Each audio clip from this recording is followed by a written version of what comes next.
Merci à tous de nous avoir rejoints pour ce webinaire sur la biodiversité à destination des entreprises.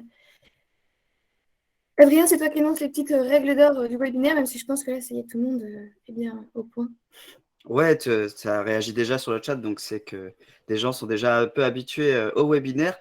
Euh, Dans un premier temps, on va vous demander de bien couper vos micros et de plutôt intervenir via le chat, comme vous avez déjà pu commencer à le faire, et vous présenter. N'hésitez pas pendant toute la présentation de Delphine de poser les questions, toutes les questions qui vous viennent, et on fera des pauses régulièrement pendant ce webinaire pour pouvoir y répondre et prendre le temps d'échanger avec vous. C'est ce qui est donc indiqué sur les 3 règles d'or que vous avez sous les yeux. Et puis, ça va permettre que Delphine puisse vous faire une présentation complète sur ce point. Je vais te laisser démarrer parce que je crois qu'il y a quelqu'un qui essaie de se connecter. J'ai un coup de téléphone. Donc, je Ok, te laisse ça commencer. marche. Bon, pas de problème. Pour ceux qui ne nous connaissent pas forcément, on est l'ANBDD, l'Agence normande de la biodiversité et du développement durable, une structure qui a été créée en mars 2020. C'est une structure partenariale à l'échelle de la région et qui accompagne les acteurs normands qui souhaitent s'engager dans la préservation et la reconquête de la biodiversité, mais aussi sur les questions de développement durable en général, donc transition économique, écologique, sociale, climatique. Et nos principales missions, c'est tout d'abord d'animer un pôle de connaissances, mieux connaître l'environnement pour pouvoir agir, accompagner tous ceux qui relèvent des défis en animant des réseaux notamment, c'est-à-dire créer du lien entre les différents acteurs et inspirer pour pouvoir massifier les bonnes pratiques et aller dans l'amélioration continue. Là, on va être ensemble aujourd'hui pour une petite heure. La présentation elle est divisée en 3 parties. Une partie rappel de l'état des lieux de la biodiversité en Normandie, une seconde qui va faire le point plus précisément sur le lien entre la biodiversité et les entreprises, ce qui nous intéresse aujourd'hui, et puis une troisième partie sur le passage à l'action possible des entreprises en faveur de la biodiversité. À la fin de chacune de ces 3 parties, je fais une petite pause pour les questions, donc vous allez pouvoir m'interrompre à ce moment-là et me poser toutes vos questions, soit dans le chat directement, soit en prenant la parole si vous le souhaitez. Alors, avant de commencer, je vais vous lancer un petit sondage pour la première partie. L'idée, c'est que vous répondiez, pas de pression, hein. Je pense que vous êtes nombreux à avoir les bonnes réponses, mais si ce n'est pas le cas, il n'y a pas de problème. C'est pour rendre la présentation un petit peu interactive. Donc, d'après vous, combien d'espèces différentes de papillons de jour peuvent être observées en Normandie? Est-ce que c'est 11 espèces, 51, 101 ou 1001? L'idée, ça va être de voir un petit peu l'état de votre connaissance de la biodiversité en Normandie et on va répondre au cours de cette partie. Pour répondre, je précise, vous pouvez aller sur les petits symboles en bas à droite, triangle, carré, rond, et vous allez avoir une section sondage. Voilà. Oui, merci Adrien, tu as raison. Je vais vous présenter tout d'abord, on refait le point sur ce qu'est la biodiversité, de quoi on parle. Tout simplement, biodiversité, contraction des mots diversité et biologie. La diversité naturelle des organismes vivants, donc toutes les espèces, mais aussi l'ensemble des milieux naturels dans lesquels elles évoluent. Et la biodiversité, ça inclut également toutes les relations et les interactions qui existent entre les différents organismes vivants, entre les organismes vivants et leur milieu de vie. C'est tout un complexe dont on parle quand on parle du terme de biodiversité. On peut l'observer à 3 échelles différentes. La biodiversité à l'échelle des écosystèmes et des milieux naturels. À une échelle plus fine, l'échelle de la biodiversité des espèces, et c'est bien souvent à ça qu'on pense en tout premier lieu quand on parle de biodiversité. Mais également encore à une échelle plus fine, la biodiversité génétique, dans une même espèce, la diversité entre les individus qui fait aussi partie de cette échelle de la biodiversité. Et en Normandie, de quoi parle-t-on? C'est vrai que bien souvent, maintenant, les médias nous parlent de biodiversité, on en entend parler dans des grands discours et on a parfois du mal à se rendre compte ce que ça représente sous nos yeux au quotidien, de quoi on parle quand on parle de la biodiversité normande. Eh bien, on a aussi cette diversité à plusieurs échelles qui peut s'observer. Tout d'abord, à l'échelle des écosystèmes, sur la Normandie, on peut observer de nombreux milieux naturels différents, avec des milieux littoraux variés, des milieux de bocage, des pelouses sèches, tous ces cortèges d'habitats. On a également une grande diversité d'espèces en Normandie. Donc là, je vais vous donner quelques petits chiffres clés qui sont ici de la collection qu'on appelle les Biodives Hebdo. c'est des chiffres clés sur la biodiversité qu'on diffuse sur les réseaux sociaux de la NPDD, que vous pouvez retrouver quasiment toutes les semaines ou toutes les 2 semaines, avec donc des chiffres qui s'appuient sur des états des lieux qui sont menés par des acteurs normands de préservation de la biodiversité. Et nous, on se charge de diffuser l'information. Donc, en termes de diversité des espèces, quand on s'intéresse à la flore, aux espèces végétales, on peut observer plus de 1856 espèces de plantes sauvages en Normandie. C'est une observation qui a été faite dans les observations qui ont été faites depuis 2000. Certaines espèces ne sont même présentes qu'en Normandie, c'est ce qu'on appelle les espèces endémiques. C'est le cas de 4 fleurs qui ne poussent que chez nous, la violette de Rouen, l'Ibéride intermédiaire et notamment la biscutelle de Neustrie sont des espèces qu'on va retrouver plutôt sur les pelouses calcaires, les milieux secs de la Normandie. Il y en a, même si ce n'est pas la majorité, enfin, même si voilà, ce n'est pas ce qu'on se fait comme idée de la Normandie. Il y a beaucoup de milieux secs très intéressants qui regorgent une forte diversité en espèces.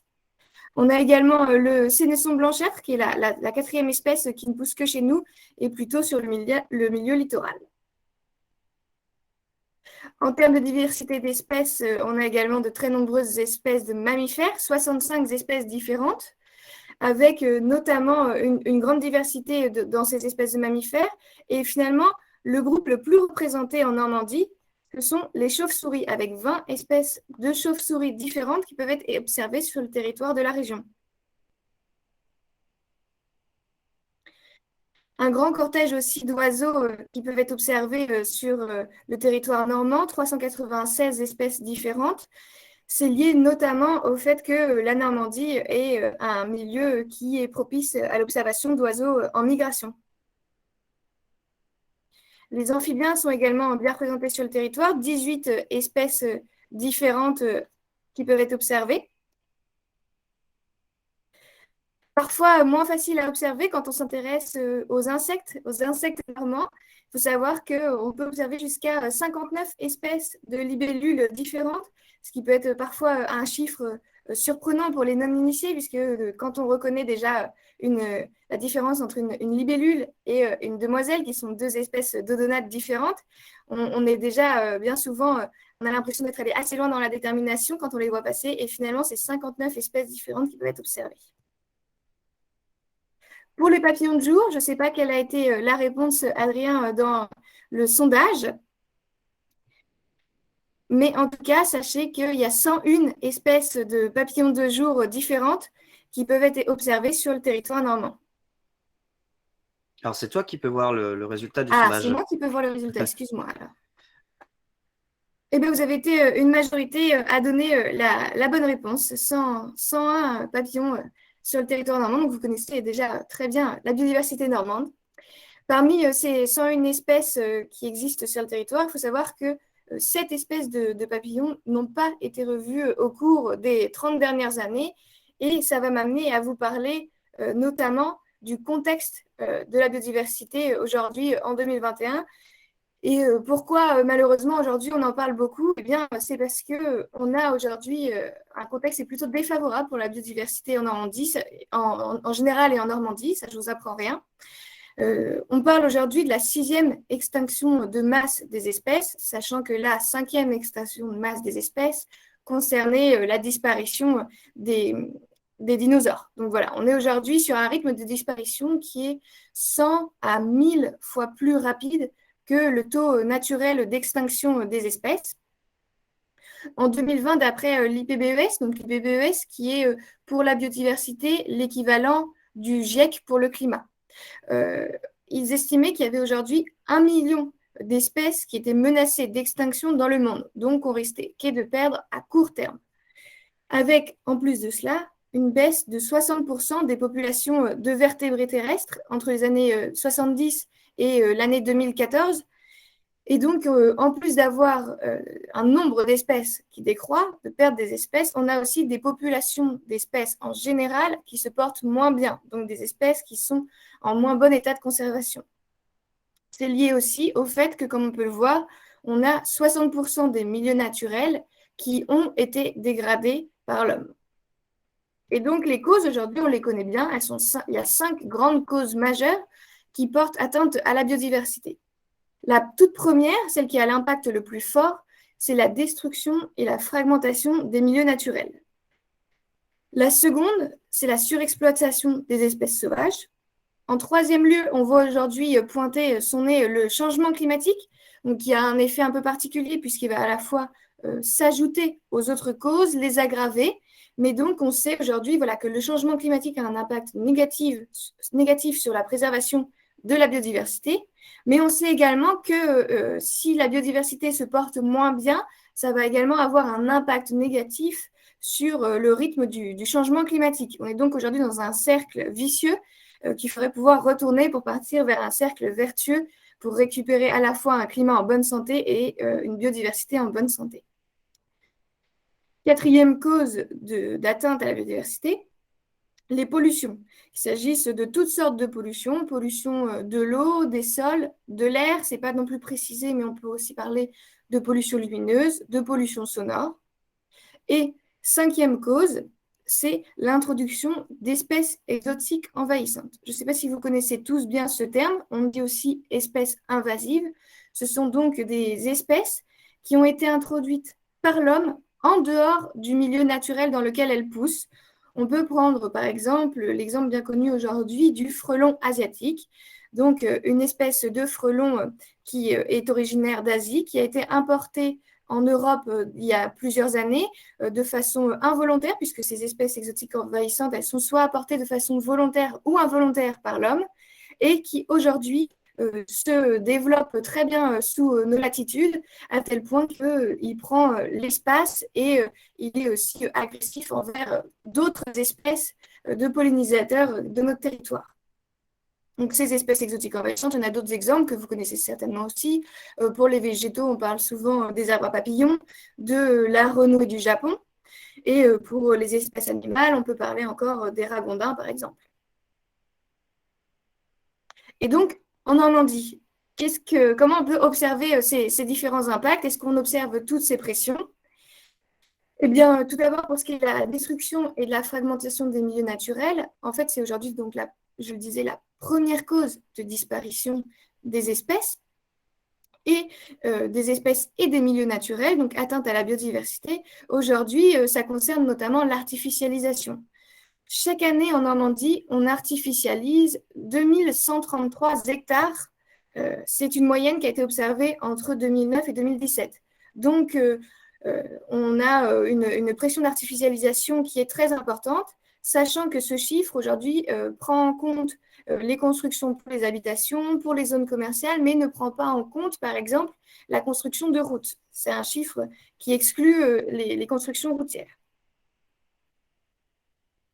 Et donc, comment ça fonctionne, en fait, cette destruction et cette fragmentation des milieux naturels? On peut voir là un exemple typique de fragmentation, une route qui va venir séparer, couper en deux le paysage, ce qui va finalement empêcher les espèces animales et végétales de pouvoir se déplacer d'un milieu à un autre. Ça s'observe donc à de grandes échelles, mais finalement, ça peut aussi s'observer à de petites échelles, à l'échelle plus individuelle. Et c'est le cas notamment de la belle clôture, de la belle palissade qu'on peut retrouver autour de n'importe quelle entreprise. Les particuliers aussi sont touchés. Et on le représente sur cette image par ces petites traces de pas. Imaginez un hérisson qui essaye de passer de milieu en milieu. Aujourd'hui, il se retrouve face à cette barrière qui finalement est infranchissable pour lui. Et ça a un impact réel sur les espèces en Normandie, puisqu'aujourd'hui, on sait par exemple que la destruction notamment de milieux naturels a eu un impact sur les espèces de reptiles qui ont vu leur territoire, pour la plupart, régresser au cours du XXe siècle. On observe aussi des pollutions à l'échelle normande. Alors, on peut parler notamment de la pollution plastique, qui est aussi observable. On n'en a pas parlé tout à l'heure, mais ça fait aussi partie des grands types de pollution qu'on peut observer à l'échelle de la Seine. Tous les ans, c'est 100 à 200 tonnes de plastique qui sont rejetées à la mer. Je vous parlais des autres types de pollution. On parlait notamment de pollution lumineuse. Alors, la pollution lumineuse, qu'est-ce que c'est? C'est l'impact que va avoir la façon dont on éclaire nos villes, nos villages, nos maisons. Sur le ciel, on peut le voir avec ces halos lumineux qu'on observe au-dessus des villes et qui font qu'aujourd'hui, la nuit n'est plus tout à fait noire. Et ça va avoir un impact très important pour notamment les espèces animales. On pense tout de suite aux espèces nocturnes, donc qui vont avoir du mal à se déplacer, qui n'auront plus les mêmes repères. Aujourd'hui, on sait que cette lumière, elle peut créer une véritable barrière, notamment certaines, par exemple, espèces de chauves-souris. On le voyait, on en a beaucoup en Normandie, on a de nombreuses espèces différentes. Ces espèces de chauves-souris, pour la plupart, elles vont être totalement repoussées par la lumière et le fait d'avoir ces grands halos lumineux va les empêcher de pouvoir se déplacer librement sur le territoire. Ça a aussi un impact finalement sur tout le vivant, pas uniquement sur les espèces nocturnes, puisque le vivant, au fur et à mesure des millénaires, s'est créé et s'est développé grâce à l'alternance entre le jour et la nuit. Aujourd'hui, c'est modifié, ça a un impact notamment sur les végétaux, sur les animaux qui ont tendance à être plutôt des espèces nocturnes. On pense notamment à de nombreuses espèces de mammifères qui vont avoir plutôt tendance à se déplacer de nuit. Et aujourd'hui, toutes ces pollutions lumineuses, elles vont avoir un impact réel sur leur développement. Et les pollutions en général, on a quelques espèces qui sont plutôt de bons indicateurs de ces pollutions. C'est le cas notamment des amphibiens. Et on sait qu'en Normandie, entre 2008 et 2018, on a 21% des grenouilles qui ont disparu. Donc, notamment du fait de ces pollutions, mais pas seulement, évidemment. On parlait de changement climatique. En Normandie, on a une petite particularité. On a un GIEC normand local qui nous a fait donc des études sur l'évolution du climat sur la région. On sait que le changement climatique et notamment le réchauffement climatique s'observe déjà à l'échelle de la Normandie. Entre 1980 et 2010, on a déjà eu une augmentation de température qui a pu être mesurée de l'ordre de 0,6 à 0,8 degrés. À l'horizon de 2100, aujourd'hui, on prévoit en Normandie une augmentation, selon les estimations de la plus optimiste à la plus pessimiste, de plus 1 à plus 3,5 degrés. Et ça a aussi des impacts sur la biodiversité, des impacts qui sont déjà visibles. On sait qu'aujourd'hui, les hirondelles arrivent en Normandie 18 jours plus tôt qu'il y a 50 ans. Donc ça, c'est notamment quelque chose qui est lié au changement climatique. Mais il n'y a pas que des choses mauvaises à retenir quand on parle de biodiversité, et notamment dans la région. La biodiversité, on a cette chance que ça soit très résilient. Aujourd'hui, on sait que depuis des siècles, on a perdu plusieurs espèces de mammifères en Normandie, mais on a également des espèces qui peuvent revenir. C'est le cas du loup, qui a pu être à nouveau observé en Normandie en avril 2020 pour la première fois, après plus d'un siècle d'absence dans la région. Ce n'est pas la seule espèce. On a également, par exemple, la loutre qui fait aujourd'hui un retour sur les cours d'eau normands. Donc, ça montre la possibilité de faire évoluer les choses et que si on met en place des actions, on peut réussir à inverser la vapeur. Donc, voilà pour la première partie, petit état des lieux assez rapide sur la biodiversité normande. Si vous avez des questions, c'est le moment. N'hésitez pas. Vous pouvez prendre la parole. Merci Delphine pour cette première partie. Est-ce qu'il y a des gens qui veulent intervenir? On sait que cette première partie est un peu chargée en chiffres et en données. Il faut le temps un peu de la digérer. Le reste, ce sera un peu plus fluide avec un peu moins de chiffres. Pour l'instant, on n'a pas eu de questions, en tout cas dans le chat. Tout le monde est bien concentré sur ta voix. C'est peut-être aussi le fait qu'il soit un peu tôt ce matin. C'est ça. J'espère que vous avez tous votre café pour vous aider à émerger.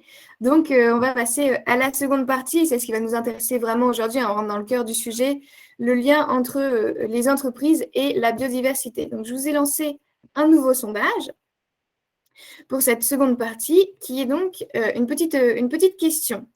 D'après vous, est-ce que les entreprises sont dépendantes et ont un impact sur la biodiversité? Pour vous, est-ce que cette affirmation, elle est vraie pour toutes les entreprises, vraie pour certaines entreprises, ou est-ce que cette affirmation est fausse? J'imagine que ce ne sera pas la réponse la plus plébiscitée si vous êtes ici aujourd'hui. Je vous laisse répondre tranquillement et je commence à vous expliciter le lien entre entreprise et biodiversité. Donc, pour comprendre ça, il faut se poser la question, entre guillemets, à quoi ça sert la biodiversité? Je t'interromps 2 secondes. Oui. Anne-Sophie, il faut aller dans le petit signe triangle carré rond en bas à droite et vous allez pouvoir accéder au sondage. C'est pour les retardataires qui n'ont pas eu l'information tout à l'heure. Ça marche. Donc, je vous laisse répondre. Et donc, pour comprendre bien le lien entre la biodiversité et les entreprises, on va s'intéresser d'un point de vue très anthropomorphique, à quoi sert la biodiversité. La biodiversité, aujourd'hui, ça nous fournit des biens au quotidien, ça nous rend des services qui sont indispensables, et c'est ce qu'on appelle aujourd'hui les services écosystémiques. Donc, ce sont les services que nous rend la biodiversité de façon gratuite, qu'on utilise au quotidien sans même s'en rendre compte. Ces services écosystémiques, on peut les diviser en plusieurs catégories. Tout d'abord, vous allez le voir en marron sur ce petit schéma, il y a les services qu'on appelle les services de soutien. Ça, c'est vraiment la base. Aujourd'hui, le fait d'avoir des écosystèmes nous permet d'avoir des sols sur lesquels on peut s'appuyer, des sols qu'on va pouvoir cultiver, des sols qui nous entourent.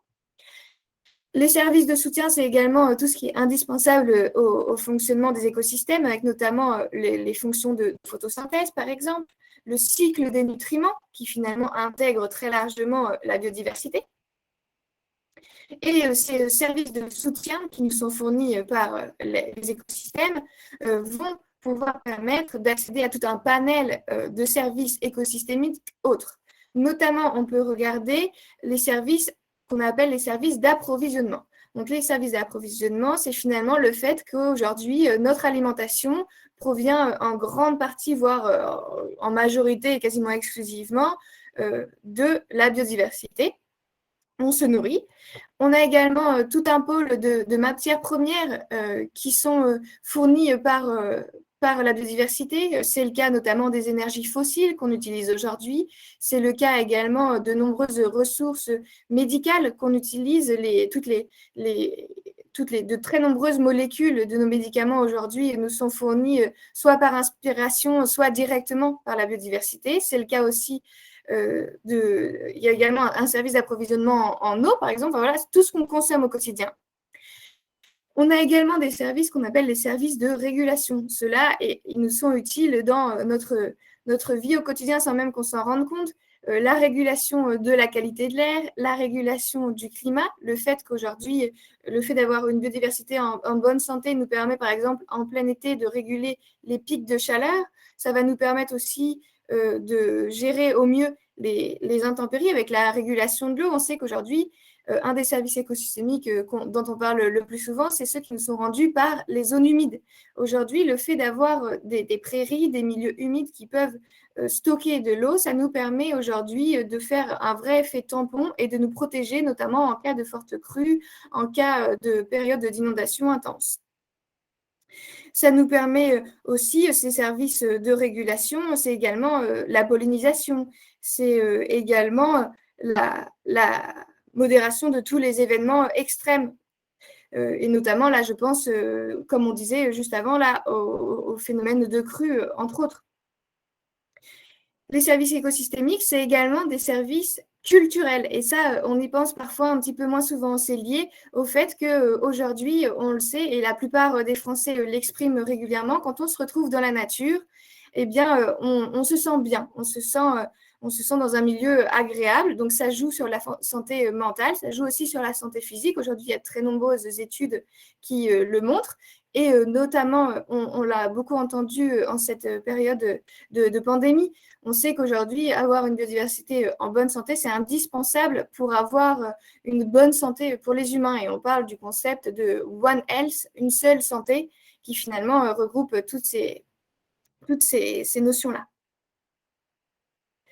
Et les entreprises, en quoi sont-elles concernées quand on parle de biodiversité? Aujourd'hui, en fait, grâce à tous ces services écosystémiques-là, on a 55% du PIB mondial qui repose sur une biodiversité en bonne santé. Donc, plus de la moitié de l'économie mondiale aujourd'hui repose sur le fait d'avoir une biodiversité en bonne santé et qui va nous permettre de nous développer. En tant qu'entreprise, finalement, on peut résumer les choses sous la forme de ce petit schéma. On va le diviser en plusieurs parties. Donc, la biodiversité nous fournit ces services écosystémiques. Donc, elle nous fournit des biens, des opportunités, elle régule beaucoup de choses autour de nous. les entreprises vont bien souvent utiliser ces services écosystémiques, ne serait-ce que les services d'approvisionnement dont on parlait en termes de matières premières. Mais ça ne s'arrête pas là. Aujourd'hui, les entreprises, elles vont également impacter la biodiversité. De quelle façon? Eh bien, au travers des 5 grandes causes de disparition de la biodiversité dont je vous parlais tout à l'heure. Aujourd'hui, les entreprises vont participer au changement d'usage des terres, ne serait-ce que par exemple la construction d'une nouvelle entreprise ou alors l'impact de leur entreprise. Ça va aussi avoir un effet sur la pollution, sur le changement climatique. Donc, les entreprises participent à ces facteurs d'érosion qui vont impacter la biodiversité. Et donc, finalement, tout l'enjeu est situé à l'interface, puisqu'aujourd'hui, la biodiversité, elle apporte de nombreuses opportunités pour les entreprises qui l'utilisent au quotidien, qui ont besoin de cette biodiversité en bonne santé. Mais les entreprises représentent aussi un risque pour la biodiversité. Et donc, elles vont être vraiment à l'interface entre risques et opportunités liées à la biodiversité. Pourquoi les entreprises devraient agir et pourquoi aujourd'hui on les incite et on sent qu'un très grand nombre d'entre elles aujourd'hui essayent de se mobiliser sur ces questions de biodiversité-là sans forcément savoir comment faire? Eh bien parce que 52% des Français, tout d'abord, veulent voir les entreprises s'engager prioritairement sur l'environnement et sur le climat. Donc, il y a une attente sociale importante sur ces questions de prise en compte de la biodiversité. Il y a aussi d'autres raisons qui peuvent pousser les entreprises à agir et pourquoi il faut agir dès maintenant. Ça peut être notamment pour transformer des risques en opportunités. Vous voyez, c'était exactement le centre du schéma. Donc, quels peuvent être les risques liés à la biodiversité pour les entreprises? Donc, tout d'abord, des risques liés à la réputation de l'entreprise. On le voyait, 52% des Français veulent vraiment que les entreprises aujourd'hui s'engagent fortement sur ces questions-là.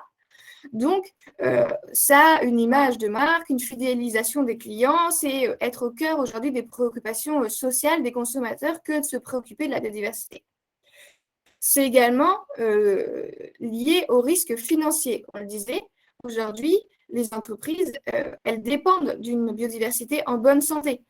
Donc, aujourd'hui, pour pouvoir sécuriser ces chaînes d'approvisionnement, pour pouvoir se positionner sur de nouveaux marchés, développer de nouveaux produits, pourquoi pas liés à l'exploitation de ressources naturelles, il faut aujourd'hui bien prendre en compte la biodiversité. Ça peut être lié aussi, cette prise en compte de la biodiversité, aux innovations, avec notamment le fait de pouvoir s'inspirer encore de la biodiversité. Ça fait partie des services culturels qui nous sont rendus par la biodiversité. C'est également lié aux risques juridiques qui pourraient peser sur les entreprises et notamment, je pense aux anticipations de la réglementation avec donc un cadre législatif qui se consolide en termes de préservation de la biodiversité. Donc aujourd'hui, la prendre en compte tout de suite dans les actions de l'entreprise, c'est aussi se préserver et anticiper une réglementation. Il est toujours plus facile d'anticiper quelque chose que de devoir réagir rapidement à une loi qui passerait et qui remettrait en cause un fonctionnement.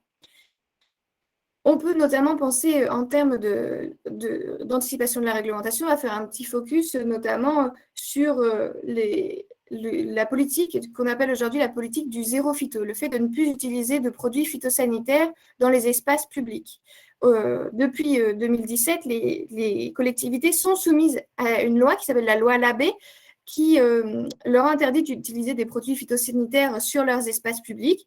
Et l'année prochaine, en 2022, en juillet 2022, les entreprises vont également être soumises à cette loi. Ce qui veut dire que les espaces verts, espaces extérieurs des entreprises ne pourront plus être traités par des produits phytopharmaceutiques, donc des produits chimiques en tout genre, à l'exclusion des produits qui sont autorisés en agriculture biologique.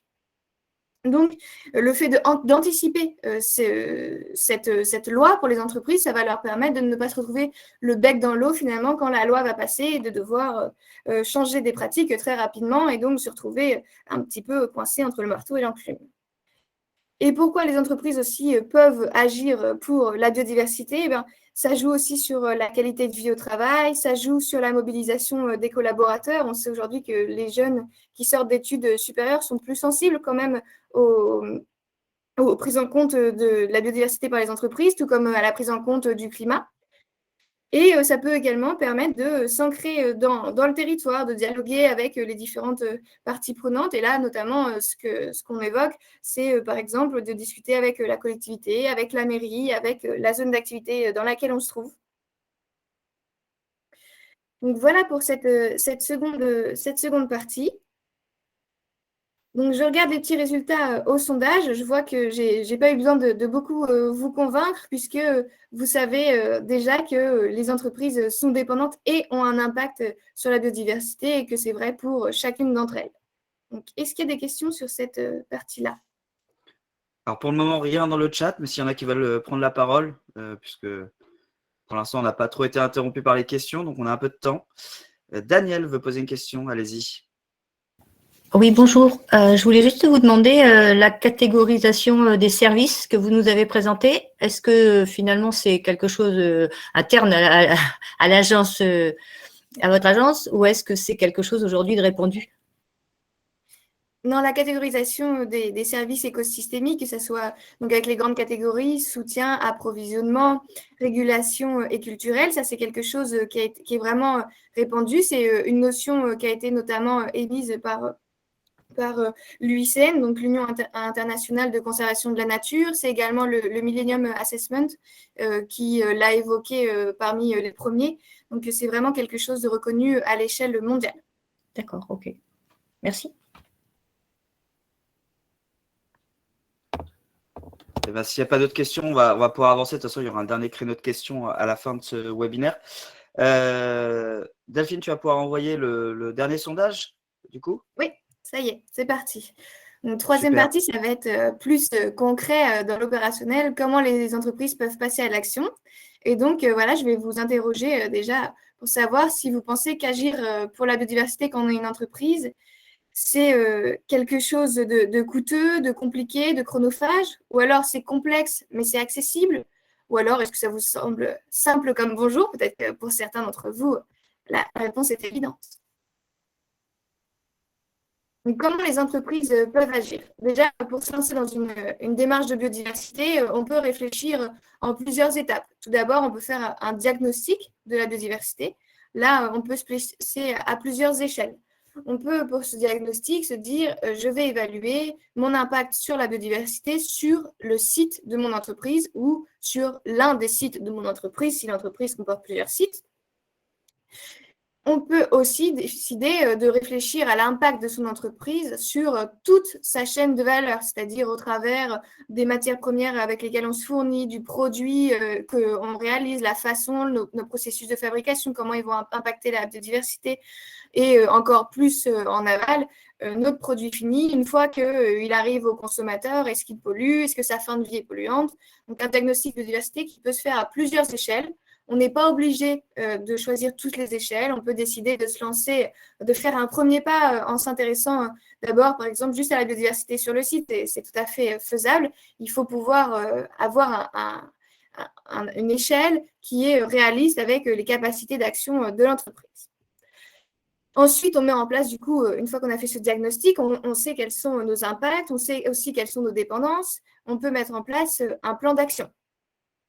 Une fois que ce plan d'action est réalisé, on a mis en œuvre nos premières actions, on valorise. Par avant, on communique une fois qu'on a réalisé des actions.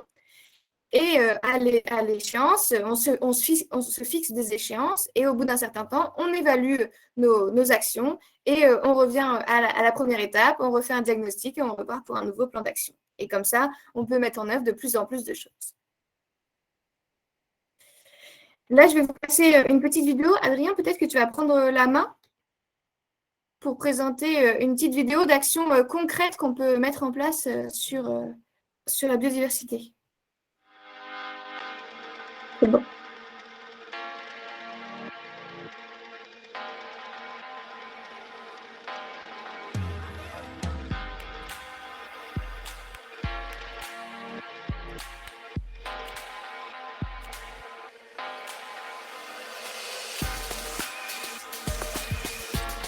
Nous déployons un plan d'action annuel sur la partie environnement. Alors d'une part parce que c'est une exigence du groupe et d'autre part parce que c'est aussi l'un des fers de lance que notre PDG, M. Vernard, a choisi de mettre en place sur le site de Dieppe.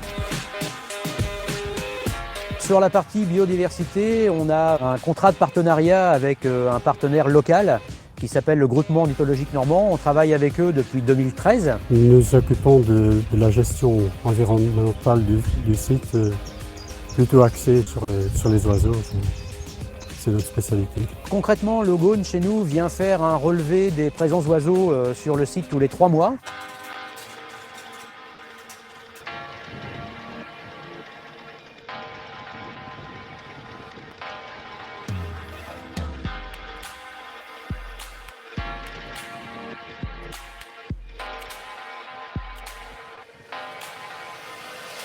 On a la chance d'avoir un site qui est sur les bordures de falaises de Dieppe. On est sur des passages migratoires. Jusqu'à présent, on a noté environ 80 espèces différentes sur le site, ce qui est appréciable pour un site industriel.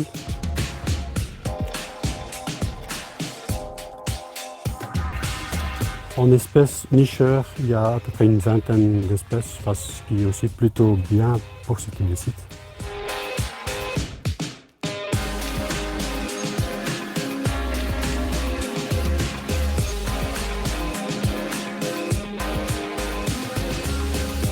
La population d'oiseaux se présente sur le site à chaque comptage de Gaune qui va croissante et on a la chance aussi de pouvoir héberger des populations d'oiseaux qui sont aujourd'hui qualifiées de vulnérables. C'est important d'avoir un suivi et comme Toshiba est une entreprise japonaise, on aime bien les indices et on va jusqu'à utiliser le nombre d'oiseaux nicheurs pour évaluer la performance de la gestion naturelle sur le site. On a été reconnu comme étant un refuge nature pour les oiseaux depuis donc maintenant 2013. C'est un site où quelqu'un s'engage à préserver la biodiversité au mieux de ses possibilités.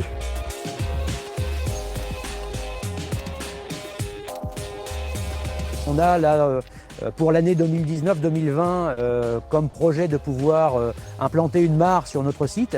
Et effectivement, c'est un des conseils que nous a donné Gaune pour favoriser et aller encore plus loin sur la partie biodiversité. Quand on a mis en place notre premier plan d'action biodiversité, on avait effectivement établi un plan à 5 ans. Donc aujourd'hui, on va arriver quasiment au terme de ce premier plan. Et effectivement, avec le groupe de travail, on va réfléchir à ce que seront nos futures actions, qu'on va bien sûr faire valider à notre direction générale. Et on va de nouveau donc déployer un plan d'action sur du long terme, mais qu'on requalifie tous les ans, effectivement, en tenant compte à la fois des priorités qu'on souhaite se donner et des budgets aussi qu'on va pouvoir affecter aux actions sur la partie biodiversité.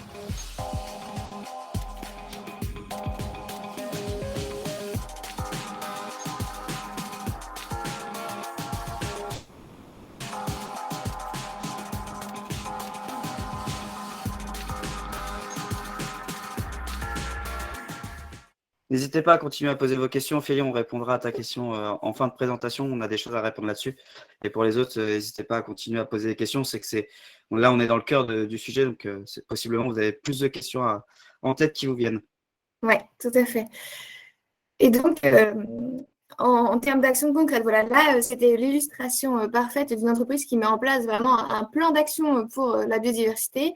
Il y a plein d'actions qu'on peut mettre en place, notamment les entreprises peuvent aménager leur foncier. C'est une des premières étapes, c'est facilement applicable. Quelles sont les actions qui peuvent être mises en place? Eh bien, pourquoi pas une gestion différenciée des espaces verts. Aujourd'hui, on a encore tendance à tondre tous nos espaces verts de la même façon, peu importe leur utilité et peu importe l'endroit dans lequel ils se situent. Donc, la gestion différenciée, c'est de réfléchir à l'usage qu'on a aujourd'hui des milieux, des espaces verts et d'avoir, par exemple, des zones qui sont aujourd'hui peu utilisées, peu visibles, qui ne représentent pas l'image de marque de l'entreprise, qui sont à l'arrière, par exemple, d'un bâtiment. Aujourd'hui, pourquoi ne pas les laisser pousser, laisser la végétation s'installer, se développer et avec une gestion qui peut se faire, par exemple, une seule fois par an, avec une seule fauche par an. C'est une idée de gestion différenciée. Ça s'applique notamment, cette gestion différenciée, elle est souvent mise en place par les collectivités en lien justement avec cette politique zéro phytosanitaire dont on parlait tout à l'heure, puisqu'il a fallu réapprendre à entretenir les espaces verts des communes. Ça va être la même chose dans les entreprises. Aujourd'hui, si on doit passer beaucoup de temps à désherber des zones qui hier ont traité chimiquement, eh bien, on a un petit peu moins de temps à passer sur d'autres milieux. Et donc, l'idée, ça va être de laisser pousser certaines zones végétales et donc de se libérer du temps pour pouvoir plus entretenir les espaces, ce qu'on va dire, par exemple, les espaces de prestige de l'entreprise, ceux qui vont être visibles, l'accueil, etc. On peut aussi réfléchir à cette gestion différenciée. Soit on peut continuer à utiliser des machines, et pour ça, pas de souci. On peut aussi réfléchir, si on a un grand site d'usine, par exemple, pourquoi pas passer à ce qu'on appelle de l'éco-pâturage, c'est-à-dire utiliser des animaux, que ce soit des moutons. Certaines entreprises utilisent même des oies, puisque c'est parfois plus facile à contenir que les moutons, pour entretenir leurs espaces verts. On va pouvoir aussi préserver ce qu'on appelle les continuités écologiques. C'est un petit peu l'exemple que je vous donnais en tout début de présentation en vous disant que le mur en pierre empêchait le hérisson de passer. Finalement, il n'y a pas que le mur en pierre qui empêche le hérisson de passer, ça peut être aussi tout simplement le grillage autour de l'entreprise. Le fait, comme on voit ici en bas à gauche, de couper 2 ou 3 mailles dans son grillage, c'est une action très simple qui ne va pas forcément nuire à la sécurité de l'entreprise, mais qui va pouvoir permettre de laisser passer les petits mammifères. On peut également recréer des nouveaux habitats naturels pour la biodiversité. Ça va être totalement le cas si on laisse pousser des espaces, certaines parcelles d'espaces verts sur son entreprise. On peut également, par exemple, replanter des arbres fruitiers. Ça a notamment l'intérêt d'avoir plusieurs intérêts. Ça a une vraie utilité, ça recrée du lien au sein de l'entreprise et ça permet aussi d'accueillir des populations d'insectes, certains oiseaux. On peut aussi installer des nichoirs pour les oiseaux, des nichoirs pour les chauves-souris. On peut installer des mangeoires en hiver pour nourrir les oiseaux, recréer des nouvelles zones d'accueil. On peut aussi agir en réduisant l'éclairage nocturne sur son entreprise. Aujourd'hui, on voit beaucoup de zones d'activité, de parcs d'activité qui sont très fortement éclairés la nuit et tous, pourtant, ne sont pas forcément en activité durant la nuit. C'est le cas pour certaines usines, mais pas toujours. Donc, baisser l'éclairage, l'éteindre à partir d'une certaine heure, c'est vraiment agir facilement. Je veux dire, c'est juste appuyer sur un bouton finalement et ça a un impact réel sur la biodiversité. Dans ces actions au quotidien aussi, on peut avoir un impact favorable sur la préservation de la biodiversité avec ne serait-ce que sa gestion des déchets, sa consommation par exemple de papier, faire attention à d'où provient le papier qu'on utilise aujourd'hui, est-ce qu'il vient de forêts labellisées, est-ce que c'est du papier recyclé, autant de questions qu'on peut se poser qui ont un impact finalement, bien que ça ne soit pas directement sous nos yeux. C'est le cas aussi si on a une restauration collective d'entreprise. Aujourd'hui, faire le choix d'une restauration locale, de saison, avec, si possible, des produits bio, c'est vraiment un impact très fort qu'on peut avoir. On peut aussi mobiliser ses salariés, mobiliser les clients, les consommateurs, le fait de sensibiliser tout le monde à la cause de la biodiversité. Excusez-moi. Et pourquoi pas aussi, si aujourd'hui on en a la capacité, de proposer du mécénat. Ça peut être du mécénat, à la fois du mécénat de compétences. Si aujourd'hui on a un excellent expert comptable et que pourquoi pas il a quelques jours à dédier à une association, par exemple une association de protection de l'environnement qui pourrait bénéficier de quelques jours de l'un de nos collaborateurs pour pouvoir... Ça, c'est toujours très utile.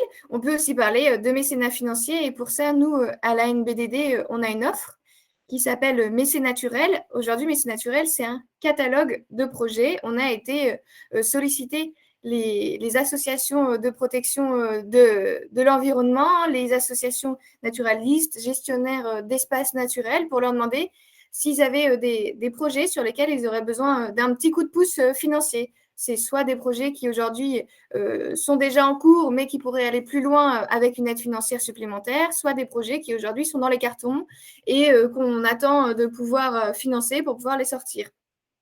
Donc ça, vous pouvez le retrouver en ligne. Ça a l'avantage d'être local. On finance aujourd'hui sur le territoire de la Normandie, sur des associations qui sont près de chez nous, et on peut du coup les aider, sachant qu'en plus, le mécénat naturel, c'est un petit coût supplémentaire, mais c'est des actions qui sont défiscalisées, donc en tant qu'entreprise, ça peut aussi être intéressant. Et je crois que j'ai vu très rapidement passer dans les commentaires une question sur qui peut accompagner la démarche biodiversité. Alors en fait, on peut tout d'abord s'entourer. Quand on se lance dans une démarche biodiversité, c'est le moment de bien s'entourer et de s'entourer beaucoup. Il ne faut pas hésiter notamment à aller voir les entreprises voisines. Par exemple, si l'entreprise se trouve sur une zone d'activité, ça peut être intéressant de se mettre en action à plusieurs. Quand on se lance dans une démarche biodiversité, on peut aussi se tourner vers les collectivités locales, vers sa mairie, vers sa communauté de communes, sa communauté d'agglomération.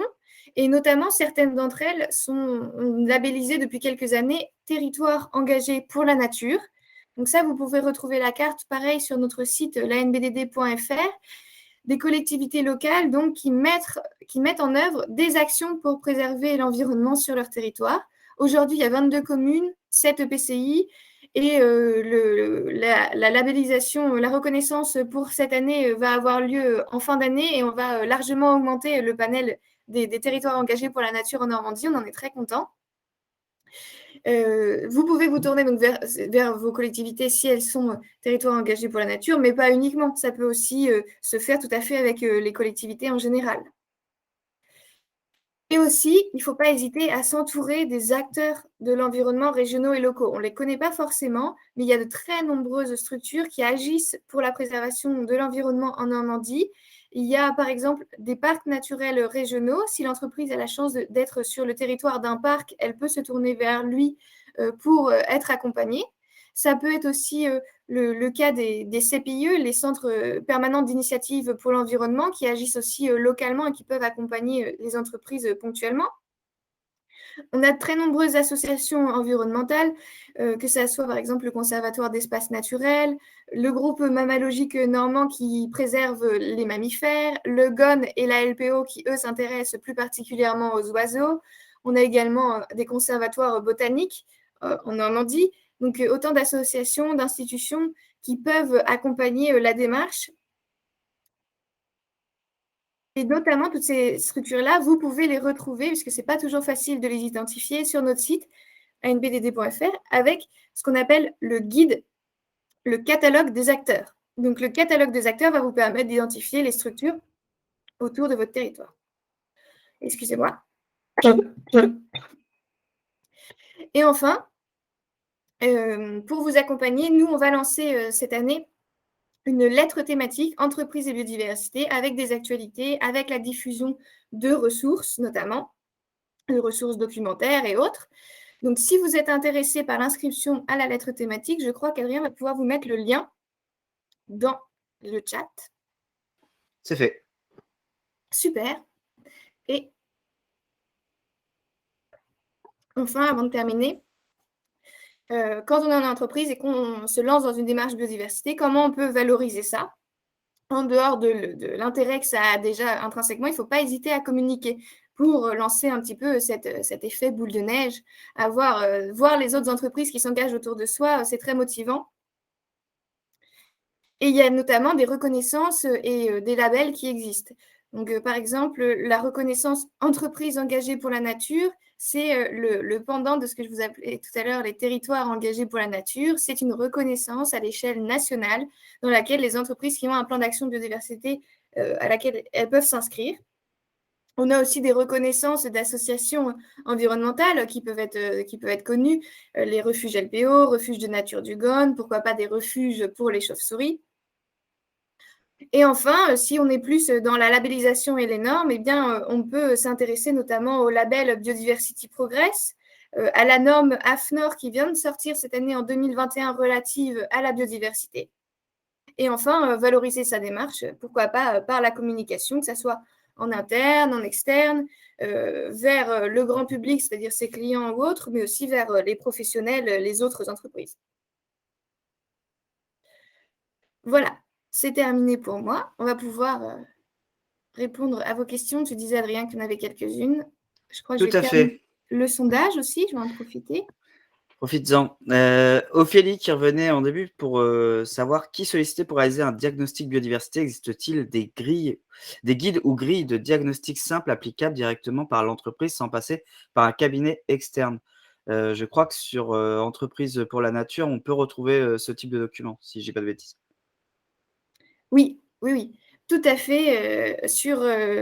Donc, je ne sais pas si tu l'as partagé, Adrien, mais Entreprise engagée pour la nature, il y a également un site. Et il y a notamment de nombreuses ressources documentaires avec des guides pour l'action. Et notamment, dans ces guides pour l'action, on peut retrouver on peut tout à fait retrouver, je ne sais pas s'il y a exactement des grilles, mais en tout cas, il y a voilà, des grandes lignes qui peuvent vous permettre d'identifier vos dépendances à la biodiversité, d'identifier vos impacts, et puis derrière, voilà comment rédiger dans les grandes lignes la stratégie biodiversité. Et pour vous accompagner, je vous le disais, il y a tous ces acteurs qui sont finalement pas forcément des cabinets d'expertise. On parlait là de normes, mais en fait, on n'est pas obligé d'aller jusqu'à là. On peut aujourd'hui tout à fait se tourner vers des acteurs associatifs qui sont aujourd'hui des professionnels dans la région et qui peuvent tout à fait vous accompagner dans ces démarches-là. Et je vois dans les commentaires, en effet, parmi les acteurs, il y a aussi des entreprises qui sont aujourd'hui des entreprises de conseil spécialisées dans les relations des entreprises à la biodiversité. Et c'est le cas notamment de la société Nature Harmonie qui est représentée par Anne-Sophie Defonde qui est présente aujourd'hui et Biodiversity Up représentée par Johanna Chopin. Et si elles veulent dire un petit mot, n'hésitez pas.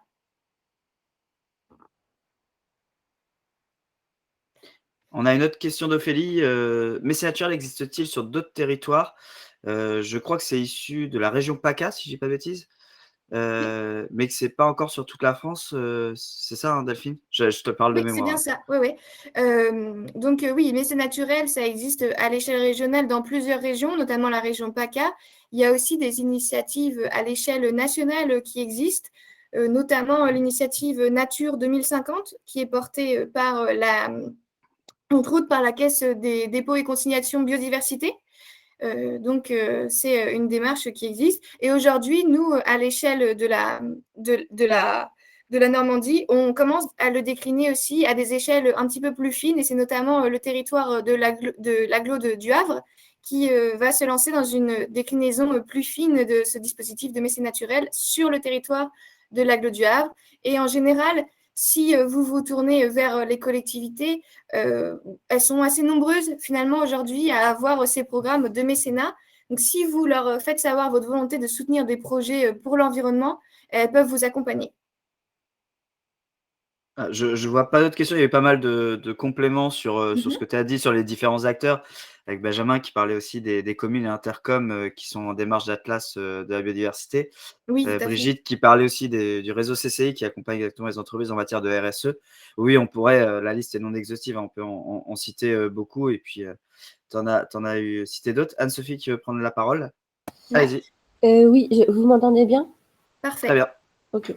Oui, du coup, pour dire deux mots sur un peu aussi ce que moi je peux proposer aussi en tant qu'entreprise là-dessus, c'est en plus de toutes les aménités que tu as citées, Delphine, c'est de pouvoir aussi proposer en fait une vraie valorisation de l'espace extérieur de certaines entreprises et d'en faire en fait au-delà d'un simple décor, on va dire, d'en faire un vrai lieu de vie et de pouvoir jouer aussi sur le côté esthétique et le côté bien-être des salariés en proposant, par exemple, des espaces déjeuner, des espaces de pause qui peuvent être voilà, un peu travaillés avec de l'ombrage, avec voilà, plein de choses pour que ce soit à la fois esthétique et que les salariés de l'entreprise puissent avoir un vrai espace de ressourcement en fait pendant leur pause et un moyen en fait du coup d'être dehors et de se reconnecter un petit peu à la nature qui sera présente et qui sera invitée à être là. Et puis pourquoi pas même avoir une valeur de production. C'était un peu sur certaines de vos photos, en invitant en fait des espèces comestibles qui peuvent soit produire des fruits ou des légumes et qui pourront être au bénéfice des salariés ou de temps de cohésion d'équipe pour l'installation ou l'entretien. Donc voilà, moi, dans l'entreprise, alors je précise, moi, je suis entrepreneur, en fait, donc je suis toute seule dans l'entreprise, mais je travaille en partenariat avec plusieurs autres, comme Biodiversité, par exemple, sur l'aspect faune. L'objectif, c'est de faire du sur-mesure sur les demandes des entreprises. On ne réalise pas forcément de bilan biodiversité ou de suivi. Moi, je ne réalise pas ça forcément systématiquement parce que souvent, les entreprises sur lesquelles je suis intervenue, c'était que de l'herbe tondue à ras. Donc, la première étape, ça a été de redonner des espaces d'expression de la biodiversité avant de faire des diagnostics de biodiversité, finalement. Donc, ça peut aussi être, en fait, ce que je veux dire par là, c'est que ça peut aussi être des solutions assez légères. On n'est pas obligé de toujours savoir, en fait, alors, c'est toujours intéressant en termes de suivi et d'impact des opérations qui ont été réalisées pour faire un suivi avant-après et de voir l'impact positif sur la biodiversité. Ma foi, après, c'est pas forcément quelque chose de nécessaire dans l'absolu. Et du coup, ça peut être aussi des choses très simples. Moi, je regarde systématiquement ce qui s'exprime en effet déjà. Comment est le sol aussi? Souvent, on est quand même des sols dans un état assez tassé. Entre les travaux d'installation de l'entreprise et puis la conduite de tonte, etc., qui est souvent très intensive, on a des sols qui sont en mauvais état, qui ont une mauvaise infiltration de l'eau. Et donc, on travaille aussi sur ces aspects-là. Donc, c'est partir d'un état initial de ça quand même. Et puis après, voilà, proposer du coup des aménagements qui vont réinviter la biodiversité, qui vont proposer aussi des solutions qui vont offrir d'autres aménités à l'entreprise comme la production de fruits, etc. Et puis surtout du bien-être pour les salariés. Merci Anne-Sophie. Oui, c'est vrai que je l'ai dit très rapidement, mais c'est le fait de prendre en compte la biodiversité dans son entreprise, c'est aussi améliorer la qualité de vie. Et donc, ça passe finalement par tout un cortège d'autres aménités qu'on peut observer. Alors, je vois que Benjamin nous dit qu'on a l'impression que l'inscription à la newsletter ne fonctionne pas bien. Alors, j'étais en train de regarder et de vérifier. J'ai vu que certains d'entre vous s'étaient inscrits. Alors, j'ai pas ton nom, Benjamin, mais d'autres ont réussi. Donc, ça a l'air de marcher. Mais sinon, on peut. Ok, je vais essayer. Pas hésiter pas hésiter à nous le demander. On va pouvoir rentrer l'adresse directement. Merci. Oui, bien sûr. Oui, Daniel. Je vous remercie en tout cas pour cette présentation qui a été vraiment intéressante, qui permet de poser le sujet. J'avais envie d'ajouter, justement, vous parliez de la biodiversité, c'est finalement toutes les relations. Et j'avais envie, même si peut-être de se dire, un projet comme celui-ci, je pense que véritablement pour qu'il soit transformateur, je pense qu'il doit se faire de manière coopérative et en engageant l'ensemble des partenaires et notamment les salariés. Parce que, voilà, pour ma part, moi je viens du Nord, j'ai travaillé pas mal sur justement l'accompagnement des entreprises dans ces transformations et il y a pas mal d'initiatives hyper intéressantes et au bout de 3 ou 4 ans, finalement, le verger ou le potager est complètement déserté, il n'y a plus personne, etc. Donc je pense que finalement, quelquefois, je me demande si on fait pas pire que mieux parce qu'on s'aperçoit que c'est anecdotique. Donc, je pense qu'il y a vraiment une précaution à prendre sur comment, en fait, l'action est durable, qui s'engage, quelle place ça prend dans l'entreprise. C'est pas un décor, quoi. Voilà. Donc, voilà, je me permettais juste de venir en complément de tout ça parce que je pense qu'on n'a plus de temps à perdre et il faut que c'est sérieux, quoi, je veux dire par là. Je vous remercie, en tout cas, et je dois vous quitter et à très bientôt, en tout cas, j'espère. Au revoir. Merci, Daniel. Et oui, c'est vrai que c'est important que tout le monde soit engagé dans l'entreprise et notamment aussi au plus haut niveau, à la fois les salariés, mais aussi au plus haut niveau de l'entreprise, notamment la direction, pour que le projet puisse fonctionner pérennement. J'ai une dernière chose à dire. Il y avait quelqu'un qui demandait de faire au début de faire un petit tour de table des initiatives. J'invite la personne à te recontacter peut-être directement pour avoir des exemples d'initiatives. On n'a pas trop eu le temps de faire le petit tour des personnes. Puis on a des gens aujourd'hui qui sont d'univers différents. Voilà, n'hésitez pas à contacter Delphine qui va pouvoir vous donner des exemples d'initiatives qu'on a eues notamment dans d'autres sessions du webinaire qu'on a pu faire auparavant. Oui, tout à fait. Et puis je pense que Voilà, on a atteint notre limite, on a même dépassé un petit peu notre temps accordé. Certains d'entre vous vont devoir nous quitter pour rejoindre peut-être d'autres réunions. Donc, merci beaucoup à tous d'avoir participé à cette session du webinaire. Et surtout, voilà, n'hésitez pas à vous inscrire à la lettre thématique, n'hésitez pas à nous recontacter si vous avez des questions. Et je vous souhaite à tous une très, très bonne journée.